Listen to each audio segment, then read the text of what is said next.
1000 रुपियाँ माग्छ भने 500 देखि दिउँ, 1000 रुपियाँको 1000 रुपियाँ नदिउँ, कहिल्यै नदिउँ। मैले आजसम्म देखेकोमा कि मैले चाणक्य नीतिमा नि पढाएको थिएँ, बच्चाहरूलाई पर्याप्तता दिँदा बच्चाहरूभित्र प्रब्लम स्टार्ट हुन्छ। त्यसैले बच्चाहरूलाई पर्याप्तता होइन, अभावमा बच्चाहरूले जीवन बिताए भने तिनीहरूको अग्रगमन छिटै हुन्छ। जे माग्यो त्यो दिन्छु, मैले दिन सक्छु पुर्याउने भन्ने गर्नै हुँदैन, पुर्याउने, तर सबै एकैचोटि होइन। जस्तै मेरो छोराले मलाई ल्यापटप माग्यो भने, किन बाबु ल्यापटप चाहियो? बाबा पर्सिदेखि क्लास छ भने, ठिक छ हुन्छ म प्रयत्न गर्छु,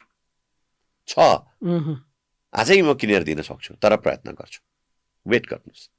अब अर्कोचोटि उसले भन्नुहोस् बाबा के भयो, किन भएन ल्यापटप भने, छोरा हुन्छ मैले अघिल्लो दिन अर्डर गरिदिइसकेँ तर अफिसमा ल्याउनुहोस् नदिनुहोस्। अर्कोचोटि भन्न दिनुहोस् उसलाई, बाबा अब त टेन्सन भयो कि ल अब आयो त्यो लिन ल्याएर दिनुहोस्। किनभने त्यो हरेक तपाईँले खर्च गरेको चिजहरू उसलाई थाहा हुनुपर्छ मैले कसरी पाएँ भने। सजिलोले भन्दा पनि अप्ठ्यारोले प्राप्त गरेको कुराले चाहिँ मूल्य निर्धारण गर्छ, त्यसले भ्यालु निर्धारण गर्छ। त्यो भ्याल्यु उसलाई क्रिएट गर्न दिनुहोस्। त्यसैले अभावमा बच्चाहरूलाई राख्नुभयो भने, पूर्ण अभावमा होइन, केही आंशिक अभावमा राख्नुभयो भने त्यो बच्चाहरू अग्रगमनतर्फ जान्छन्।